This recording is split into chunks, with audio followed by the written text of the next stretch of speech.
I'm nervous. Jimmy O from JoBlo, and I am here today at Descanso Park. Descanso, right? Descanso? Jimmy O from JoBlo, and here I'm... Jimmy O from JoBlo, and I'm here to talk Kingdom of the... This is it, I promise. Jimmy O from JoBlo, and I'm here to talk about the new Planet of the Apes, Kingdom of the Planet of the Apes, coming to you. And right now, I have a little friend to join me. Check this out. Hi, Jasper.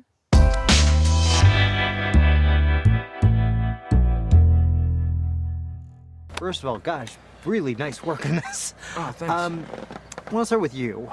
This is such an interesting role because you go through quite a transformation. What was the preparation like in finding this Nova and getting into that? Yeah, I mean, I think initially it was about, like, when I read the script, I was concerned with it just becoming all about her lies and her deceit, and I needed to find more than just that. And so it was largely about me creating a backstory with Wes and the producers, because a lot of that they hadn't even figured out themselves.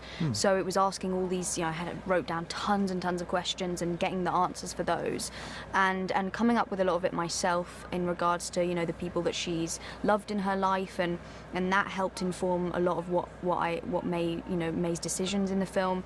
But then there was also that initial thing that I had to figure out of how is May going to play a feral human, because it's like two layers, and so that was basically, I didn't want it to become too perfect, too alike to the feral humans, because she doesn't know exactly how they move. She doesn't have someone like Elaine, teaching her how to be one. So so it was about me just kind of like being very kind of like physically kind of smaller and just and a lot more like wide-eyed and kind of like rabbit in headlights, and then you notice that her run is different to the feral humans who had a very specific type of run. So yeah, that was kind of, it was like basically being a kid again when I used to pretend to be animals. That's basically what I was doing as May. That's awesome. Well, I mean, you don't pretend to be an animal. You're an animal here.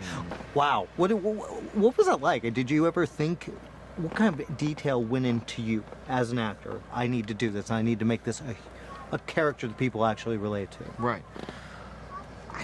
I mean, every bit of detail that you'd give to a normal character. You figure out the backstory of the character. You figure out what's driving him, what his tensions in life are. Like, every kind of psychological aspect you delve into, and that's what informs the physical aspect of the role. How Noah stands and how Noah speaks comes from the things that are tormenting him in life. So for instance, he has kind of a transformation over the film, and when I begin the movie, he's very much a kid and very unsure of himself, and kind of down here, and that's from the pressure that he feels from his dad, and from living in this kind of very traditional village. You do the same thing. Performance capture is just acting, but then you have this technological element on top of it. So, yeah. Well, as you were giving me that answer, I was like, yeah, that's the guy. Really, I mean, you go to training school, you learn to be an ape. Right. How amazing was that? What? Oh my God, so much fun. It's so fun. Like, she said Elaine earlier.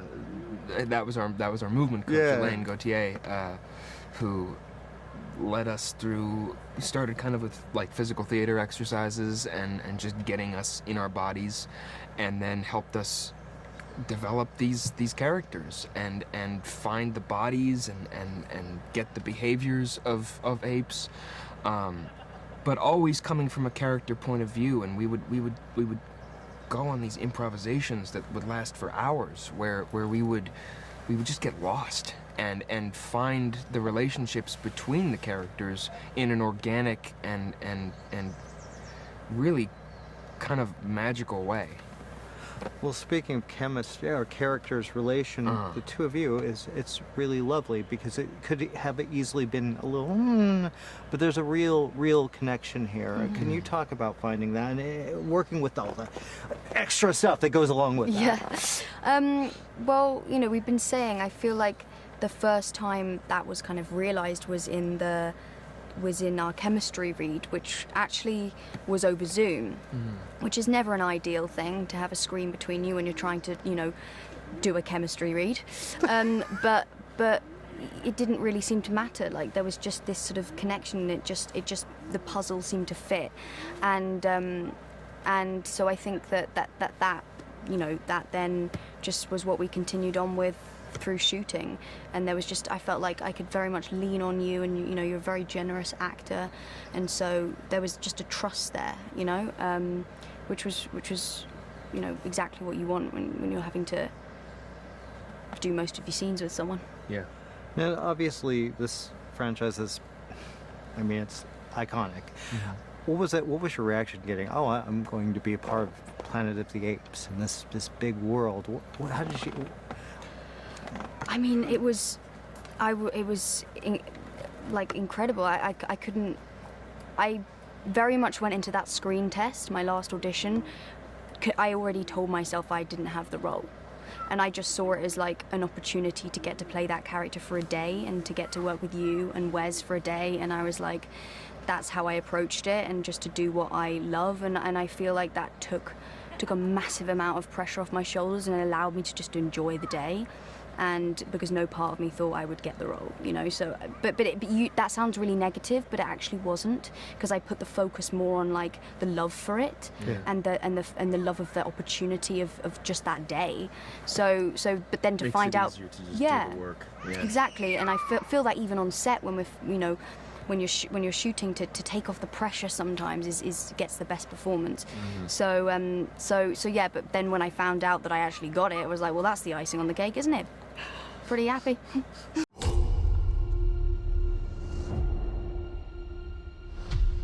Are you familiar with the concept of evolution?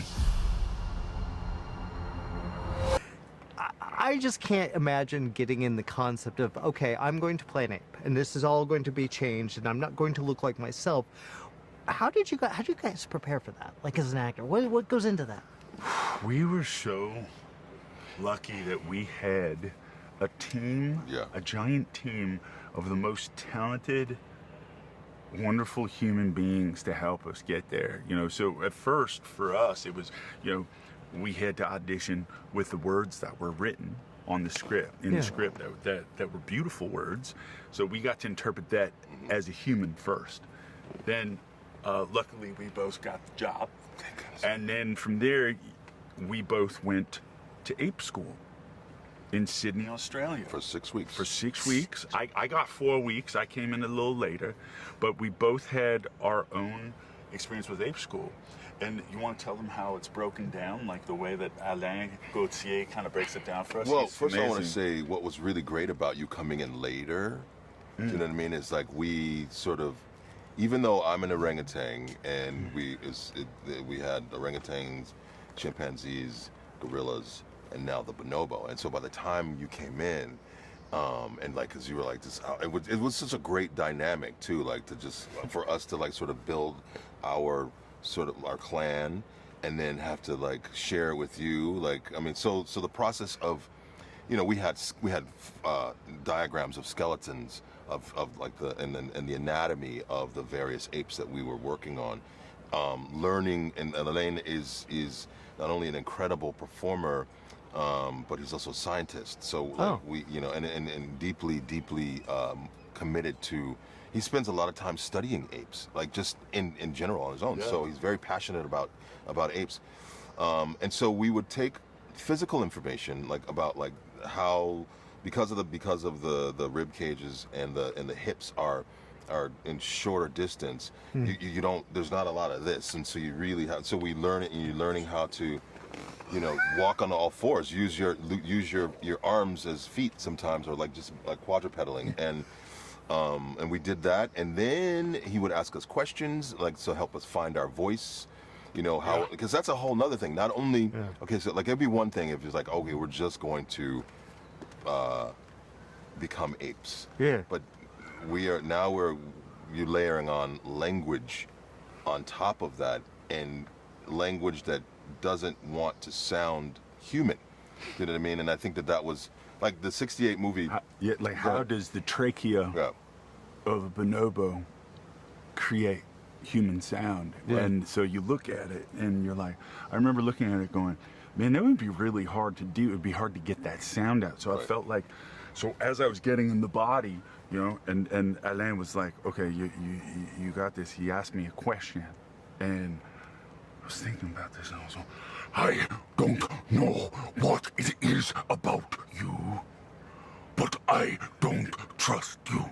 And it was just this sound that came out, and it was like pushing from the diaphragm, trying to figure out how to get that sound out so that it could resonate on a plate in my head so that I can create sound. And then when that sound came out, he recorded it, and he was like, okay, we're sending this to Wes, to the director. And we all had our own process finding it, but it was grounded in the fact that Alain broke down those anatomical biological changes, and then it informed the psychology, it informed the neurological, the way that the synapses were firing off differently because we were different creatures now. And what, and, you know, and something that particularly that's a great point, and to that end, particularly difficult for me is that orangutans are very solitary, and they move very slow but efficient, do you know what I mean? But yet my character, Raka, he speaks a lot, sometimes in complete sentences. Yeah. So I had to literally figure out how I can break the language down, but not sound like I'm a human being, even though I'm speaking rather elaborately.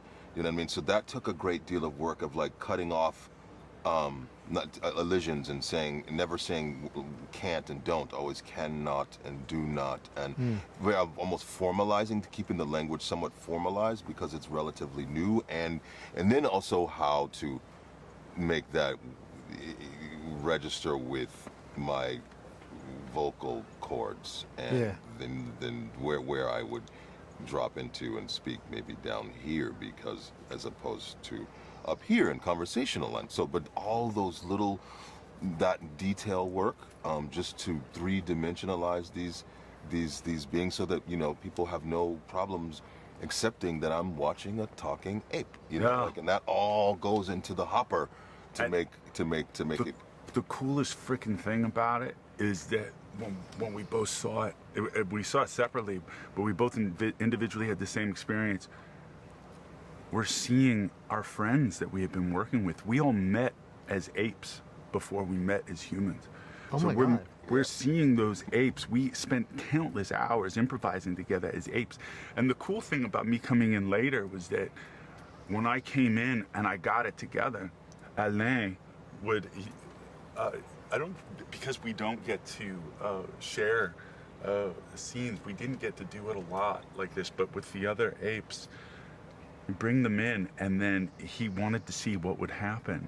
And immediately the hierarchy occurred. And if they were afraid of Proximus, then I would explain to them why I'm doing what I'm doing.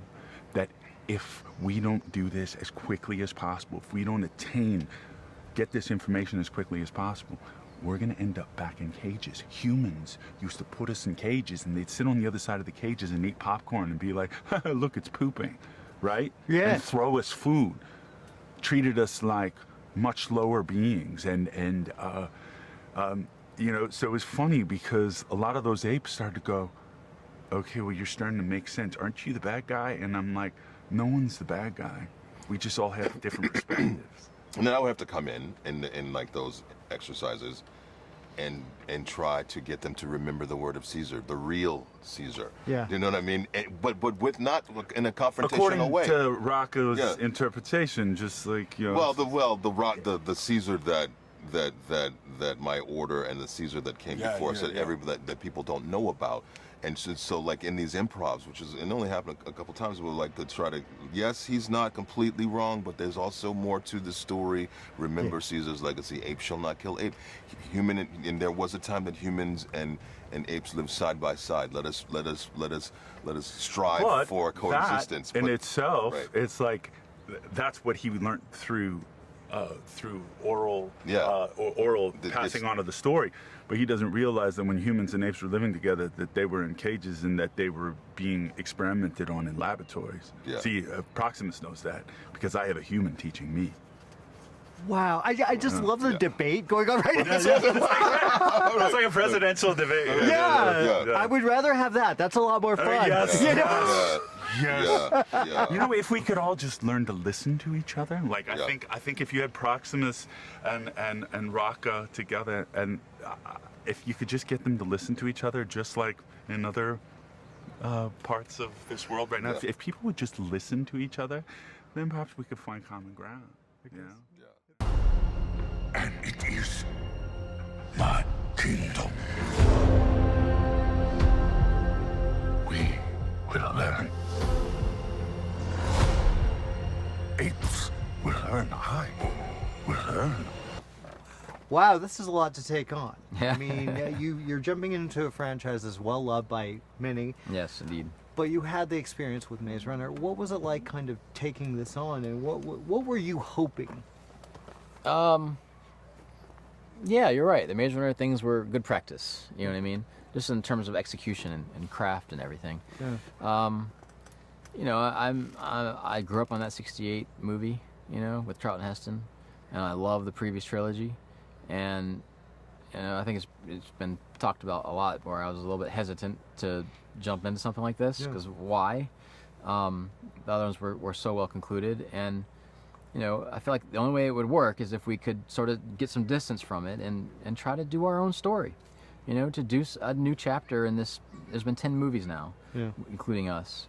You know, we just wanted to make something that felt like we could stand on our own 2 feet, acknowledge and draw from the previous movies. You know, a lot of the stuff of Caesar is in our movie, right? Yeah. It's a part of it. We don't rely on it, but we use it to kind of you know, help our story. You know what I mean? But all we hope for is that it feels like it's a worthy addition to this awesome legacy of movies. You know what I mean? That's it. I think for sure it is. Do you, you know, you're building a part of a new chapter to this franchise. Did you always know that would be focused mainly on the world changing and how it's affected humans and how it's affected apes even more so? Yeah, I think so. You know, we knew behind us was going to be the Caesar trilogy, but ahead of us was the '68 Charlton Heston reality, right? Yeah. So that brought with it certain requirements. You know, we saw in war what happened to humans. You know, what was going to be happening to humans. They were going to lose their ability to speak and turn feral. That's their explanation for how we got to the feral place in the '68 version. So there were certain parameters and guidelines that were, you know, on the edges. I didn't feel boxed in by any means, but getting the distance from that place, we got to explore all kinds of cool new things, you know, with like what's been lost in the time, you know, what's changed, not just the world around us, the human world, how it's slowly eroding away, becoming that world of the '68 version where you can't even see our existence anymore, right? We got to kind of play with that beautiful, haunting kind of vision of what's left, right? But also talk about, like, you know, what happened to the myth and legend of Caesar, you know, how it's been twisted, how it's been used, what's been lost, you know? And that was fun. And then just also explore, like, as we as humans kind of, you know, advance through towards today, you know, our history, you know, how are the apes doing that too? You know, what kind of cultures are they developing, and rituals, and, you know, just other worlds. And that's ultimately what we try to do, is just take people into a world that doesn't really exist and let people get swept away for 2 hours and 15 minutes. Well, the beauty of that is, too, you have so much to take from the real world. And I love that you paid attention to what happens outside of the world, giving this a grounded feel. Because this fits fairly in line with the last three. And it's a grounded story about, these are human characters, yeah, sure. They are basically humans, right? That's how you relate to them. Yeah. Yeah. Yeah, it's fun. Talk about bringing in these new characters and kind of finding out whose story you wanted to tell, and how did you know it was these characters and this story? Well, we knew we wanted to make it a younger ape this time, you know, to do kind of a classic sort of coming of age story that felt right, to not try to just repeat the kind of Caesar storyline, that Pinocchio to Moses storyline, you know. Yeah. So it was kind of fun to have a character that didn't know anything, that we could kind of, you know, be alongside him as an audience, rediscovering a world, you know what I mean, learning the truths about things. Yeah, so that felt like the right kind of, it gave us this kind of adventure tone, I guess, you know what I mean. And the truth is that while the movie starts as an ape story, we knew at the end it was going to end up as an ape and a human story. Yeah. You know, and this human character would be the kind of little puzzle, enigma, mystery thing that we slowly unwrap and leave some questions open. You know, if we're lucky, that we'll be able to continue these stories and go into the stories about, you know, can ape and human live together? That's the question. You know what I mean? And all the kind of drama and stuff that's going to come along with that. You know. Well, I love the fact that you have you added so many new things to the elements, but ultimately it is a hero's journey. Yeah, sure. And how did you know he was the right actor to take that on? Casting is an instinct thing for me. You know, I don't really overanalyze it. I just see him, you know, on tape, and it was him. You know, I mean, I definitely watched tapes after that, but it was like, no, we've got him.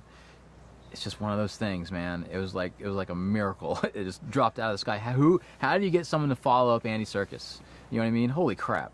You know what I mean? We thought it was going to be impossible, but Owen, I think, just did a fantastic job. And can you imagine the weight on his shoulders to follow that, to carry this franchise, but follow in Andy Serkis' footsteps? Holy crap! But he did it, you know, with a real courage and I think commitment and responsibility, you know, and respect for what Andy did. He obviously has stories to tell about his relationship with Andy and stuff, but. Yeah, I thought he did a fantastic job. All the actors did, you know. Well, it's funny you say that because when I just spoke to you before you, good. And I swear to God, I was watching. I was like, "Oh my God, this is a character." Yeah, that's right. He really is. Exactly. Wow. That's how you do it, man. You find these people that you like. That's them. I don't know if they can do this physical thing or not. Whatever it is, it's like it just feels like them, and I just trust that. You know, you talk to them. You know what kind of people they are. We only try to cast good people. We don't want problem people on set. It's not worth it in a movie. So you cast good people that you want to work with, you want to go in the foxhole with, and then you talk and you try to get them to see the same movie that you're seeing, and then you wind them up and you let them go. You know what I mean? And don't try to get in the way. And just if they kind of go off course, you just push them back around on course. But like, they are authors of these characters, you know, and they know these characters better than I do, you know. I think that's a really good way to look at it. And I feel like a lot of times a director will be like, no, I want this exactly. I want this exactly. You seem to give them a lot of room. That happens with animation directors, where you really think about, I want this little turn, this timing thing, and you can't do that. They're not robots. You have to let chaos kind of filter into this process, and that includes in the camera work too. You know what I mean? You see, there's a lot of spontaneous camera work in the movie, and it's difficult to do in this case, but. Yeah, it's just something about creating that kind of sense of life and spontaneity, and you feel like it's just it's happening in front of your eyes. You know what I mean? Well, it's difficult to find sometimes the spontaneity because you're also dealing with a lot of effects here. Exactly. You're dealing with monkeys that you're creating. And a lot of really difficult process stuff. You know, like people don't realize that I have to shoot the movie twice. You know, I have to shoot the movie with the actors, and then I have to shoot the movie with a clean plate, which is what the actual shot becomes, right? Wow. Because you can't always at least put an ape on top of that human because that boom is sitting here in front of all the shots. And how do you get rid of it? You can't, a lot of times. I try to do that where I can, when like the actors are really engaging with each other, like with May in particular. I try to make sure it feels real for her, that she's really looking at Noah and Owen in that case. But yeah, it's a hard thing, you know, and we got really good at it by the end, but in the beginning it was pulling my hair out. You know, I'm used to getting 30, 40 setups a day. You know, I'm getting 12 on this one. So we have to be much more efficient, you know, and much more careful with what we're shooting, and you know, spend the time where we think it's worth it. You know what I mean? Well, I know you mentioned earlier the design of showing the world as it is now. God, the details in this is really outstanding. I noticed the street lights, all that thing. Sure. What kind of what kind of what did you put into that? That's insane. Yeah, a lot of that stuff is a mix. It's a place we found and then we enhanced. You know what I mean? It's just kind of the same stuff we always did, even in the Maze Runner movies. Really, you know, just find those ways to keep something real in the frame. It always works. It always helps. You know, it helps the VFX be honest in a way. You know. Oh my gosh. So cool.